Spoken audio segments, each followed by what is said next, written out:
Hello folks! Well, it's a beautiful Monday night here in Ontario. We've had a good shower of rain, supper's behind us, the dishes are done, and I've got a few minutes, so I slipped out to the shop to finish working on our 100-mile initial service on our Honda Pioneer 700. So tonight we're going to check the rear end oil, the front diff oil, we're going to clean the air filter and set the valve clearance. So first thing, let's slide down here and let's check this rear axle oil level. So to check the oil level in the rear axle here, it's just a cute little crown and pinion here with a level plug right there. So we'll take out the level plug and hopefully the oil level is at just close to the bottom of the threads.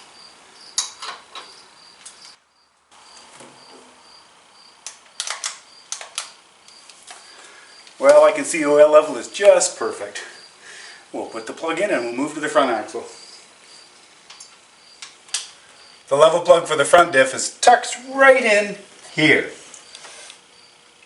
Let's take this plug out and hope the oil level is nice and full like it was in the rear axle.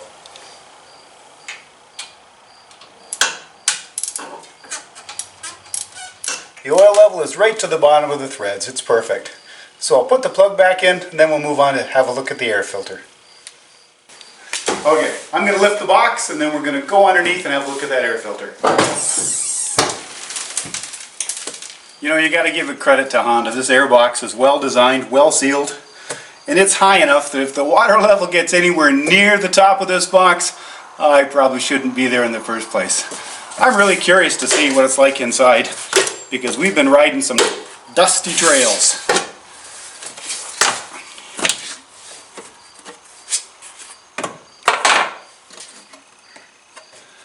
And I need a small Phillips to take that out.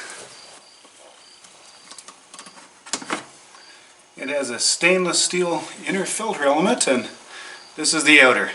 And actually looking at it, it's not bad at all. I will take it and blow it off with some compressed air, but I am absolutely amazed that it looks so good. There, the air filter's back in place. I'm going to take a peek with a flashlight just to make sure it's in the right place, because we want to make sure we have a good seal on this throat here. The last thing we want is unfiltered air being drawn into this engine. And I switched my Phillips screwdriver for a 6mm socket and a 1/4" drive nut driver handle because it's a little handier to get in there with. There, that's good. One last look.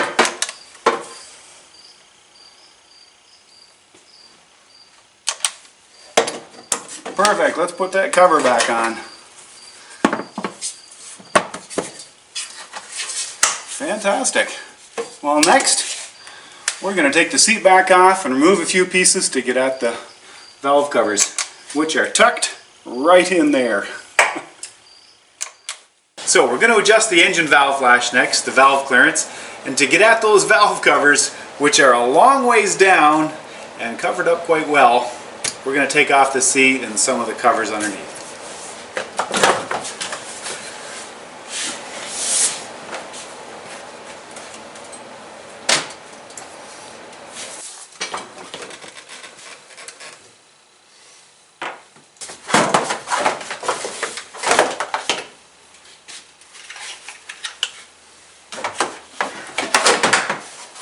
There we go. Actually, it's really easy to get at this exhaust valve cover, and it's not bad for the intake now that we've got the covers off. Honda has a user-friendly system for turning the engine over by hand and timing it to #1 cylinder, top dead center of the compression stroke.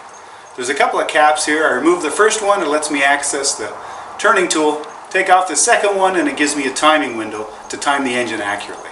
Let's take off these caps and get this engine on #1 TDC.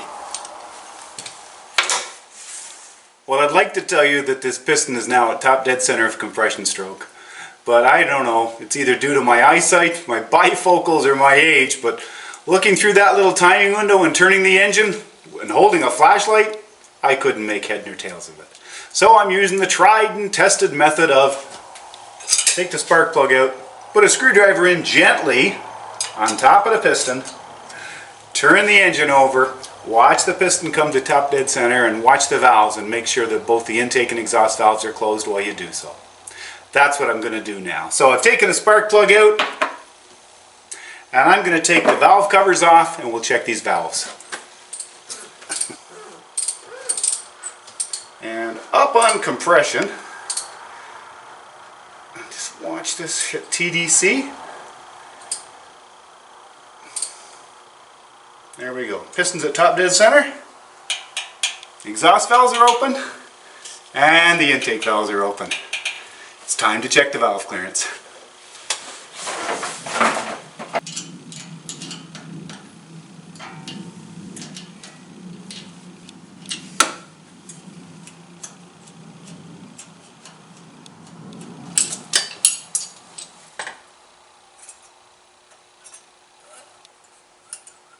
Oh, that's beautiful. Now that we've got the valve clearances set, all we've got to do is put the valve covers on, close up the timing window and the engine turning tool, put some covers on here, put the seat back in, and we're finished. I almost forgot we've got to put that spark plug back in.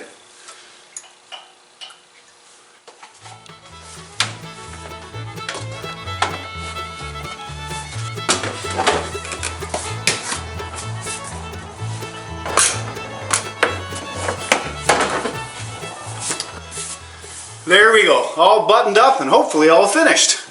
Shall we put the key in and give it a try, give it the acid test?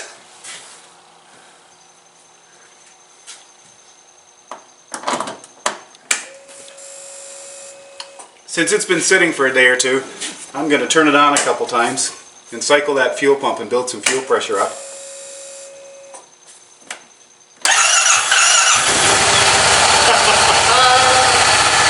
That's awesome.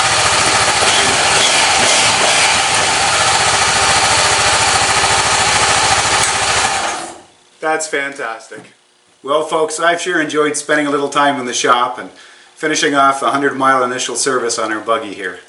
All that's left for me now is to find out how to get rid of that flashing wrench icon on the dash here. I'm going to read the book, spend a little time, reset that, and then I'm going to call it a night. Folks, I hope you've enjoyed this video. Thanks so much for watching. We look forward to seeing you again on Out of the House in Fall.